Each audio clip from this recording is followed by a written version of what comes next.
João 21:3. Quem achou, diga amém. Diz assim: disse-lhes Simão Pedro: vou pescar. Disseram-lhe também eles: também nós vamos contigo. Foram e logo subiram para o barco, e naquela noite nada apanharam. E sendo já manhã, Jesus se apresentou na praia, mas os discípulos não conheceram que era Jesus.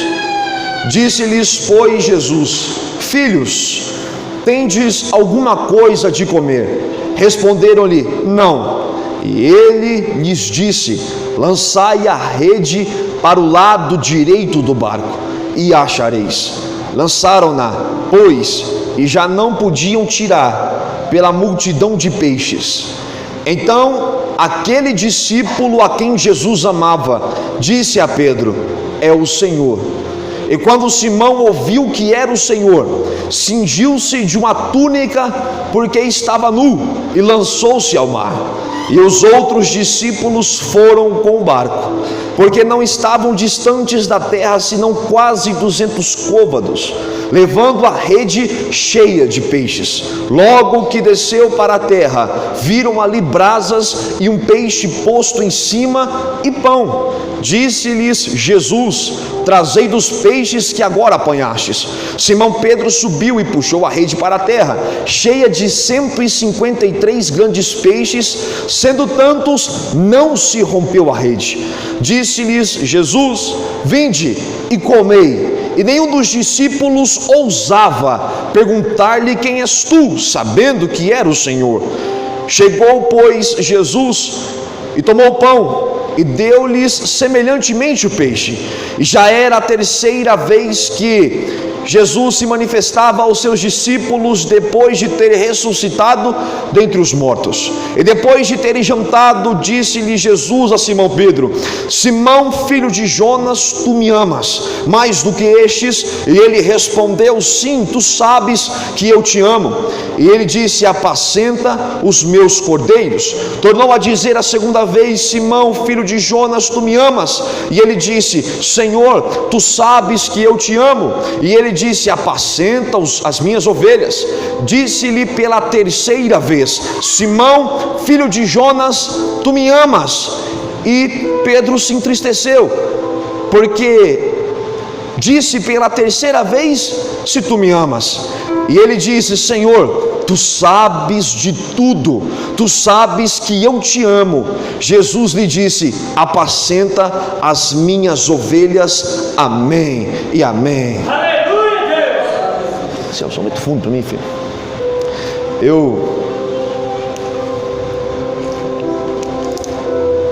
Tem textos na Bíblia Sagrada que todas as vezes que nós vamos ler, parece que a nossa voz ela embarga. Eu não sei você, mas pelo menos eu sou assim.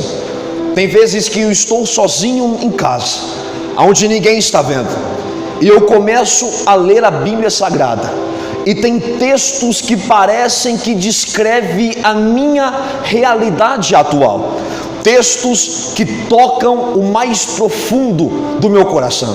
Esse texto, às vezes você chorou com ele, às vezes você ouviu falar dele. Esse texto é lindo, esse texto às vezes te emocionou, porque esse texto às vezes representa o estado atual que você está vivendo. Hoje nós estamos em um culto de missão, e um culto que é identificado pela conscientização missionária, dizendo que missões é importante, e fazendo você lembrar que você é uma consequência de uma missão.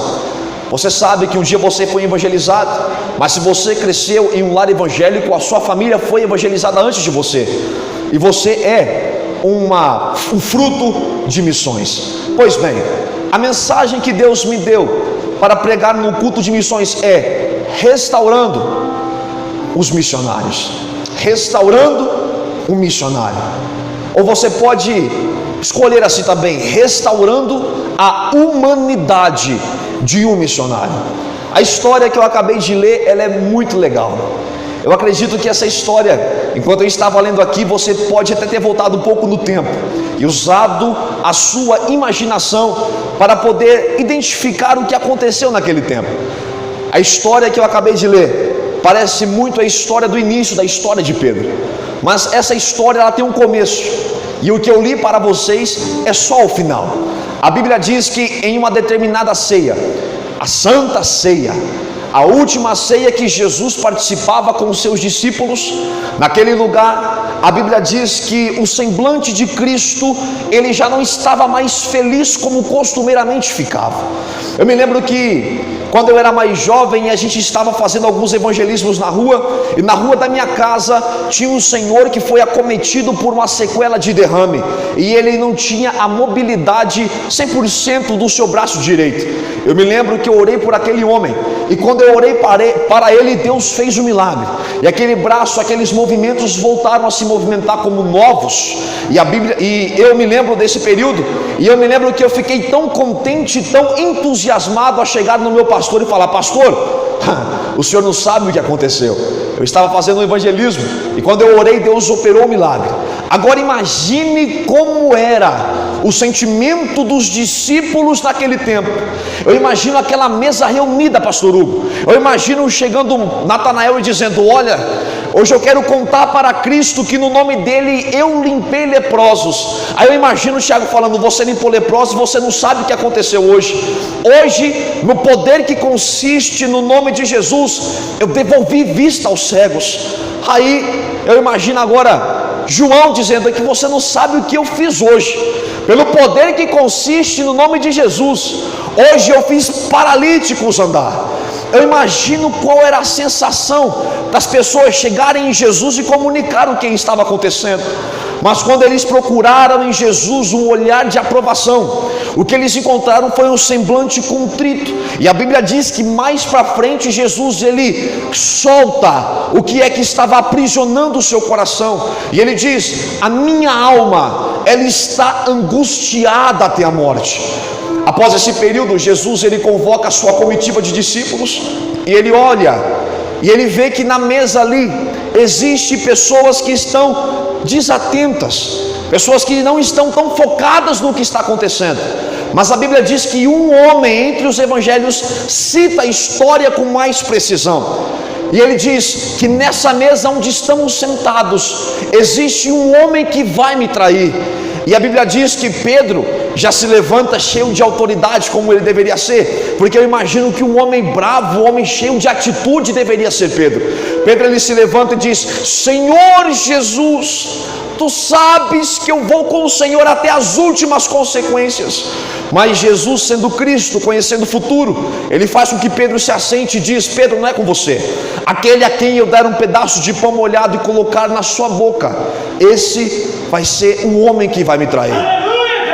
Jesus ele pega aquele pão, ele molha no vinho, e o seu braço vai na direção de um homem chamado Judas Iscariotes.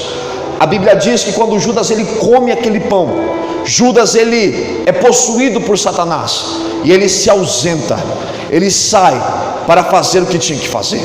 Nesse exato período, nesse momento, a Bíblia Sagrada diz que Jesus, reunindo a sua comitiva de discípulos, ele faz um convite que ele nunca tinha feito. Ele olha para os seus discípulos e dizem: eu quero que vocês vão comigo para o monte, porque eu preciso orar. Quando Jesus ele vai subindo ao monte, angustiado, triste, com seu coração apertado, agoniado, porque sabia que o que ele iria passar não era fácil, ele começa a orar e tira antes disso uma separação. Ele diz: eu quero que vocês três subam mais para cima comigo. E você sabe quem são esses três? Todas as vezes que falamos de apóstolos, vem três na sua mente. E quem são eles? Pedro, Tiago e você não vai esquecer disso tão cedo. A Bíblia diz que Pedro, Tiago e João são colocados à parte, e Jesus vai um pouco mais distante. E a Bíblia diz que Jesus ele começa a orar. Jesus começa a falar com o seu Pai. E quando Jesus começa a falar com o seu Pai, a Bíblia Sagrada diz que a agonia é tão grande que ele pede: Pai, que possível, e se possível, passa de mim esse cálice, porque ele estava sentindo a agonia da cruz. E quando ele busca nos seus amigos, quando ele busca nos seus discípulos apoio, ele observa que eles estão dormindo, e Jesus ele olha para os seus discípulos e os acorda e diz: vocês não poderiam vigiar comigo uma hora? Vigiem, orem, porque a carne ela é fraca, mas o meu espírito ele está forte. A Bíblia diz que os discípulos, por essa fração de minutos, ele acorda e Jesus ele volta a orar, mas agora a oração parece que fica mais intensa. Jesus ele começa a transpirar sangue, e quando Jesus transpirando sangue, ele diz: todavia seja feita a sua vontade. Ele se enche de autoridade, ele vai até os seus discípulos e de novo ele os encontra dormindo. E a Bíblia Sagrada diz que Jesus de novo o acorda e diz: olhem, vocês não precisam mais orar, porque já está se aproximando aquele que me trai. A Bíblia diz que Judas vem guiando a comitiva. A comitiva tem um homem representando Anás e Caifás, chamado Malco. E a Bíblia diz que Anás e Caifás, mandando aquele menino, Pedro, quando vê aquela comitiva, Pedro tira da sua espada e corta a orelha daquele rapaz. E Jesus ele pega aquela orelha do chão. Eu imagino essa cena, Jesus pegando aquela orelha do chão cortada e colocando no lugar. E a lição que eu aprendo aqui é algo muito lindo, porque quando eu era menor, quando eu era mais novo, eu me lembro que eu assistia aos filmes da crucificação de Cristo, e quando eu assistia aqueles filmes eu dizia: se eu tivesse aí, Jesus, ele não sofreria tanto quanto ele está sofrendo. Eu pelo menos tentaria lutar por ele, eu tentaria pelo menos tomar a frente, nem que se matar por ele eu poderia até matar, mas a lição que eu aprendi é que Jesus não está à procura de homens e mulheres que estejam dispostos a matar por ele, mas que estão dispostos a morrer pelo Evangelho.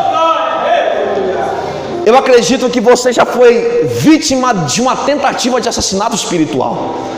No começo da fé, às vezes você não sabia cantar tão bonito quanto você sabe hoje. Às vezes, no começo da fé, você não era eloquente. Às vezes, no começo da fé, você não tinha tanto conhecimento bíblico. E quando você tentou se engajar com algum grupo, tentou socializar com seus amigos da igreja, você não foi tão recebido porque você não era o cara, você não era a mulher. Porque os discursos que ouvimos é: se a pessoa não ora, se a pessoa não jejuma, se afaste dela. Mas quando eu leio a Bíblia me ensina outra coisa. Se a pessoa não ora, se a pessoa não jejuma, se a pessoa não tem o mesmo nível espiritual que eu tenho, eu preciso descer e trazê-la para cima. Porque Deus ele quer homens e mulheres que resolvam o problema e não joguem para frente. Tem pessoas que dizem: eu não quero investir na sua vida, eu quero que você suma de perto de mim. Mas na verdade Deus ele disse: se você é um cara mais capacitado que o seu irmão, ajude ele a chegar na sua estatura.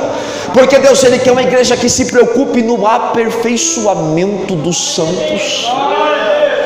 Você não começou eloquente, você não começou cantando bem, você não começou atingindo grandes notas, você começou pequeno.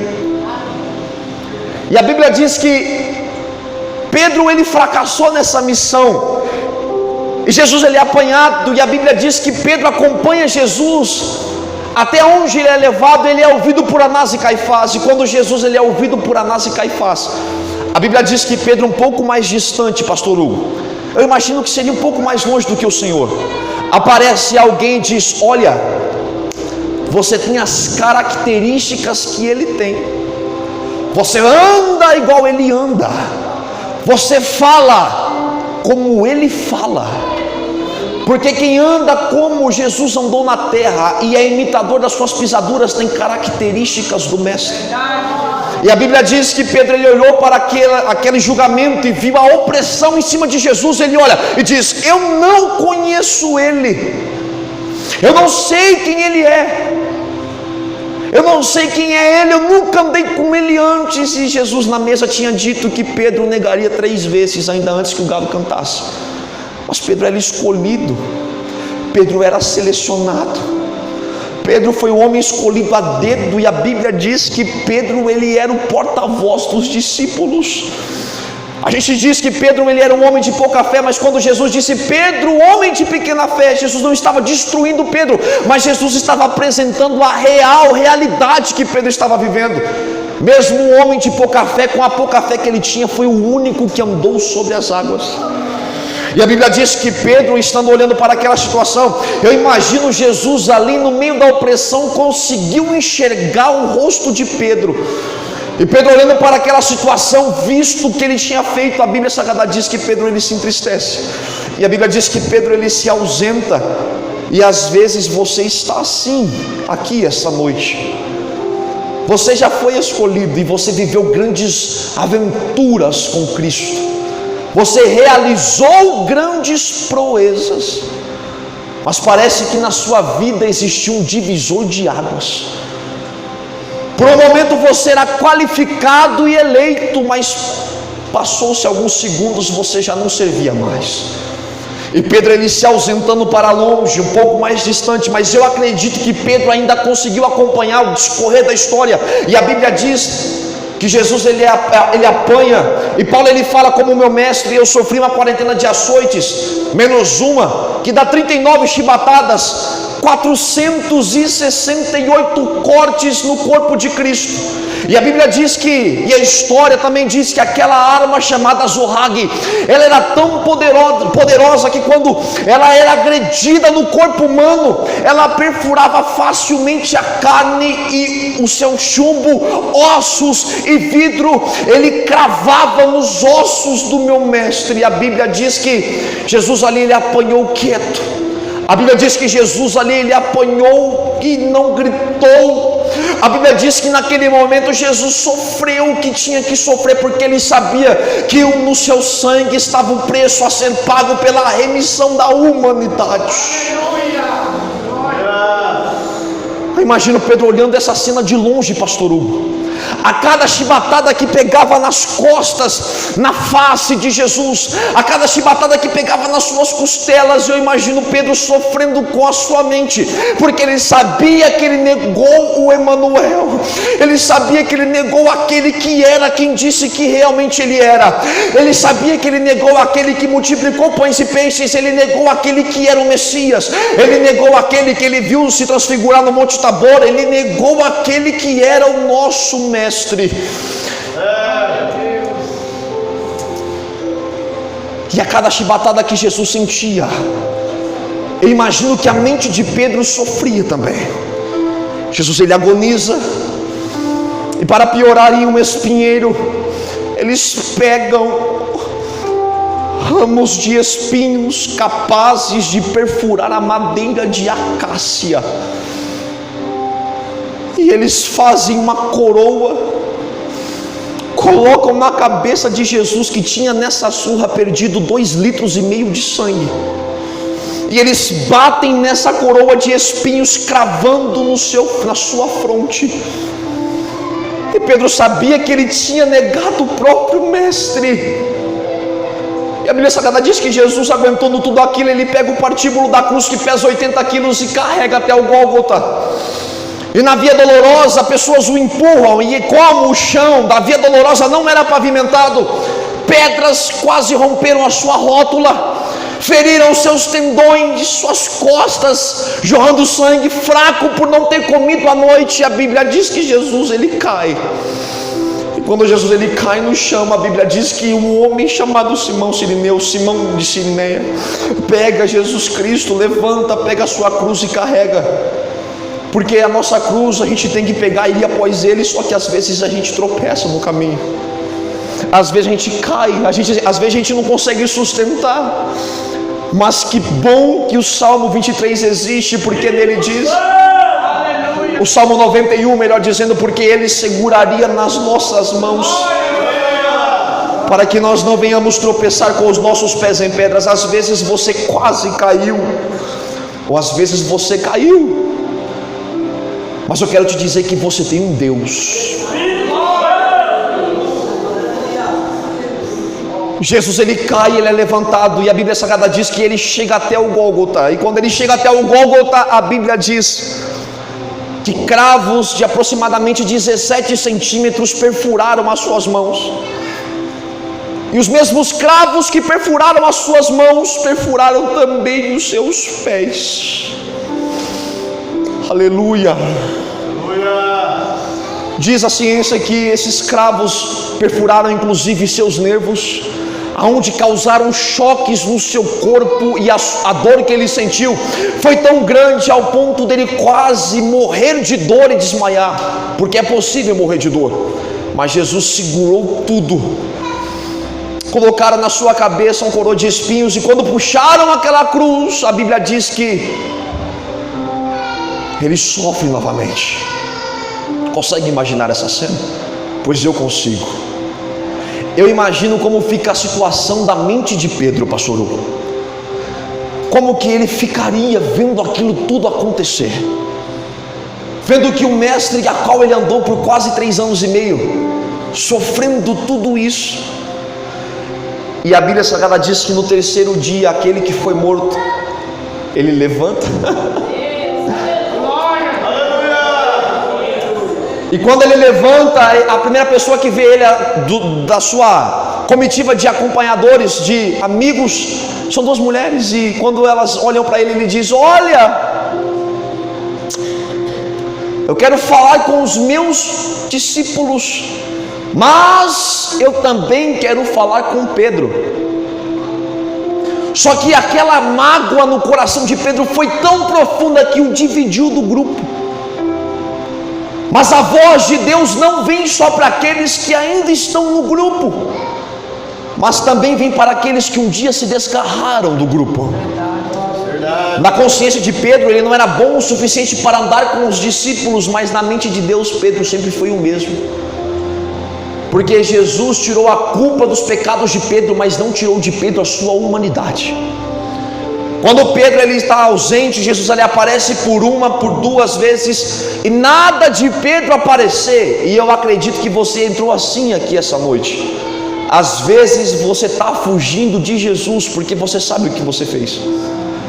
Eu mesmo, quando eu era criança, eu me lembro que quando eu bagunçava e minha mãe ficava sabendo, eu fugia dela, irmão.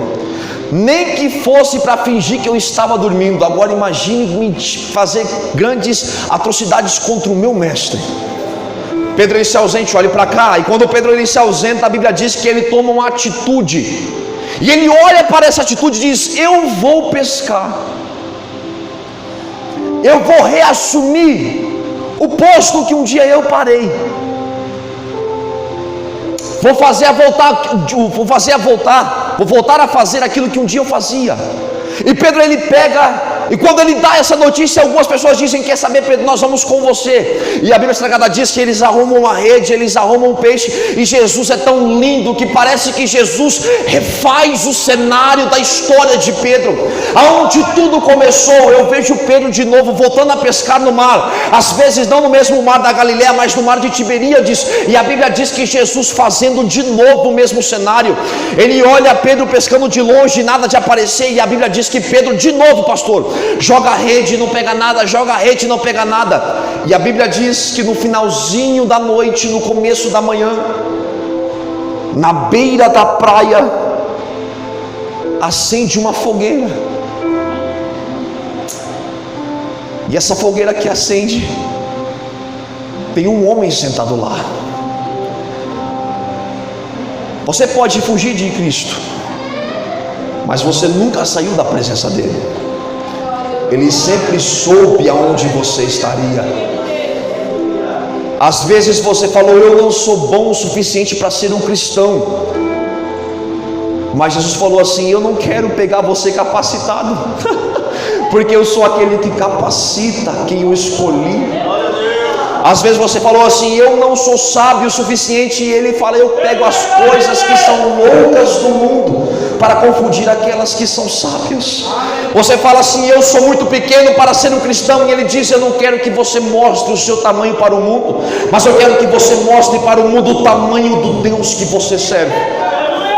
E Pedro, reassumindo a sua postura anterior, a Bíblia Sagrada diz que a fogueira que acende na praia, alguém grita e diz: ei, você aí que está no barco, vocês têm alguma coisa para comer? E a Bíblia Sagrada diz que eles gritam e dizem: ainda não pegamos nada.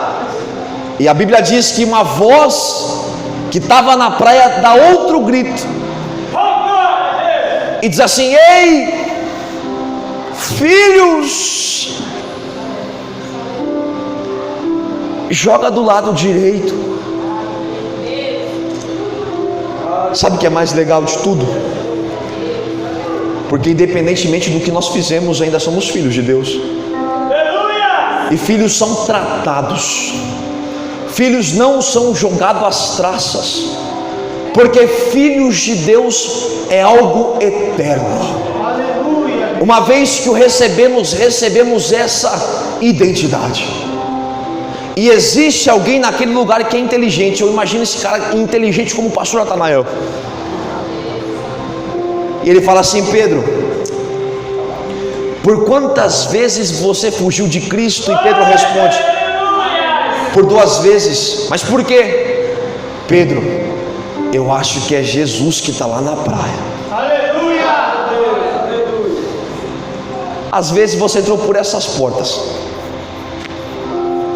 e você pensou que seria só mais um culto, mas Jesus te trouxe no cenário aonde tudo começou. Porque eu acredito que tempos atrás, no começo da sua fé, você não ligava muito se você desafinava. Você era uma pessoa que queria fazer missões. Se o pastor anunciasse o evangelismo, você era o primeiro a chegar. Não importa o grau de conhecimento que você tinha, você queria ser útil, e isso bastava. Às vezes, Deus trouxe você no cenário onde tudo começou, para mostrar que Ele é o mesmo Deus do começo da sua caminhada. Alabacanda, lavassou.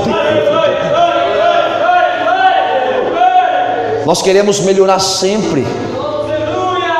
E às vezes essa procura pela melhora tira de nós a nossa identidade de simples. Nós queremos dificultar aquilo que é simples, e Jesus ele faz o cenário de novo acontecer de novo, com a mesma história.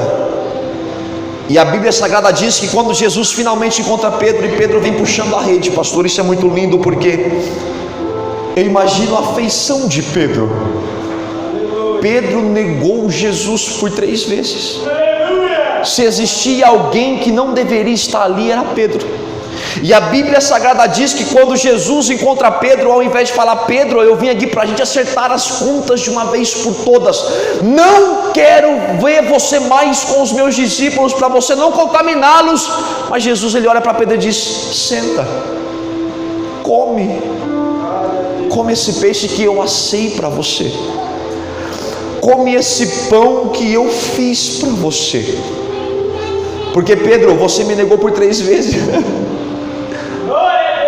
mas eu nunca te abandonei. Quando Pedro ele senta, ele come aquele pão, ele come aquele peixe, a Bíblia Sagrada diz que nesse período Deus ele olha nos olhos de Pedro, e Pedro não tem a coragem de falar nada, mas Jesus ele é ousado e ele fala: Pedro, tu me amas? E Pedro ele olha para Jesus com um olhar acabado, e ele com a posição firme ele diz: Senhor, tu sabes que eu te amo. E Jesus ele olha para Pedro e diz: então Pedro, apacenta as minhas ovelhas. Deus ele olha para Pedro e faz de novo a pergunta, diz: Pedro, tu me amas? E Pedro, ainda com a sua atitude de um grande homem, ele olha e diz: Senhor, tu sabes que eu te amo. E Pedro ele ouve de novo a pergunta, porque Jesus pergunta pela 3ª vez: Pedro, tu me amas? E aquela capa, armadura que Pedro um dia construiu cai, e Pedro ele olha e se entristece, porque o coração de Pedro estava triste.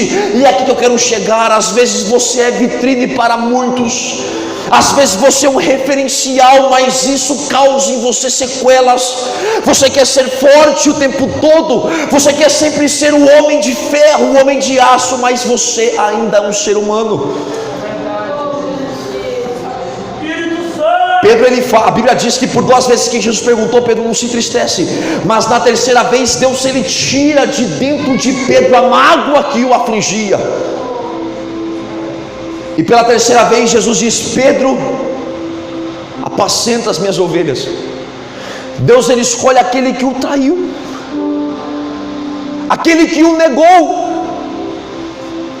E parece, digo eu, não a Bíblia, que Pedro olhou para Cristo como eu olharia naquela situação e falaria: Senhor, com tantos homens e mulheres que tem pedigree para dar certo e ser um sucesso na sua presença, por que é que o Senhor me escolheu? Eu imagino Jesus dizendo: Pedro, deixa eu te usar para curar. Deixa eu te usar para salvar. Porque Pedro, enquanto eu te uso, eu cuido de tudo. Que às vezes você é como um Pedro aqui hoje, você está destruído porque você quer fazer missões, mas você olha para você e diz: eu sou tão pobre, tão pequeno. E Deus, ele grande, olha do céu e diz: é você que eu quero usar. A glória é minha, e os meus vasos, eles são de barro, para que a minha glória não seja dividida com o vaso. E é no barro que Deus coloca poder para realizar milagres. É por isso que você não entende, porque você fala e Deus liberta, porque você ministra e Deus cura. É porque em você opera um Deus que é além do natural.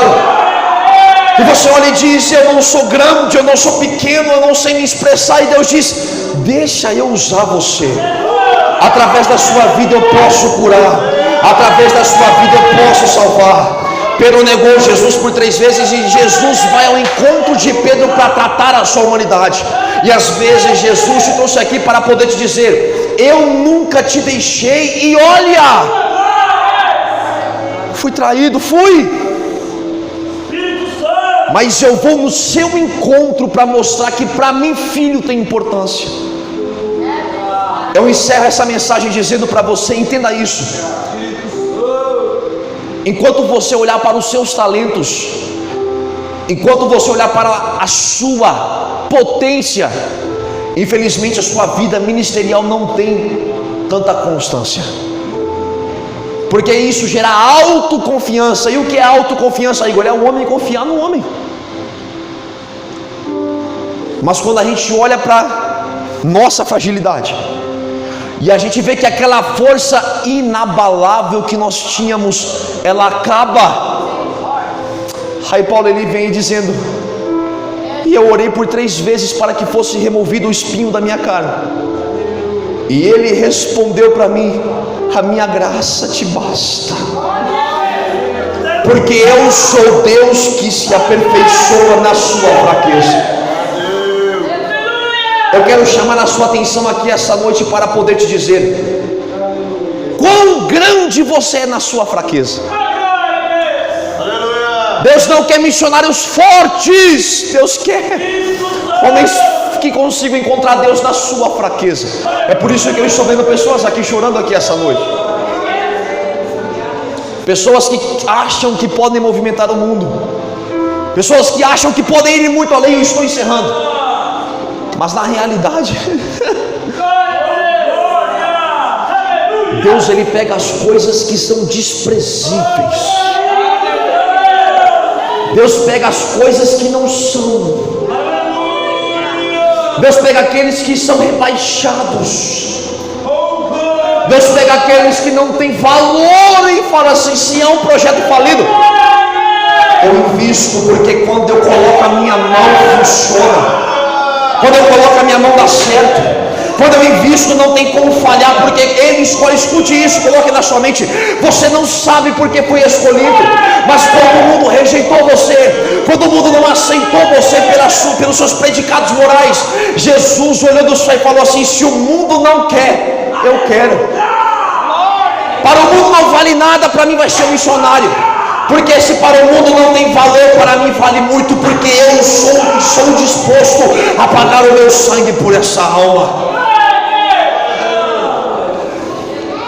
Olhe para cá, encerrando. Jesus tirou a culpa dos seus pecados na cruz. Filipenses capítulo 2, do versículo 5 ao versículo 11. Colossenses capítulo 2 diz sobre isso.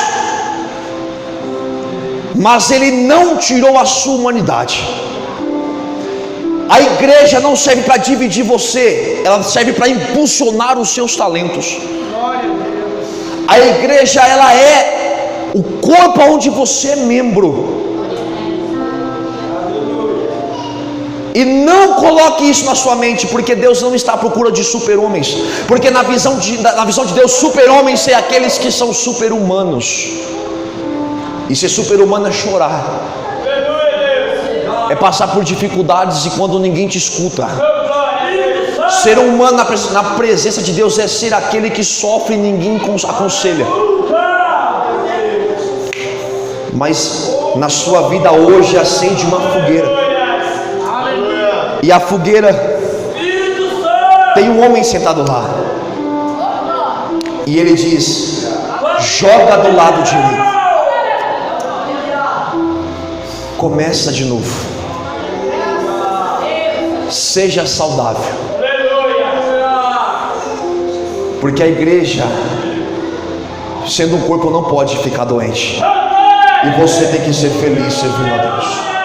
Eu agradeço a minha oportunidade.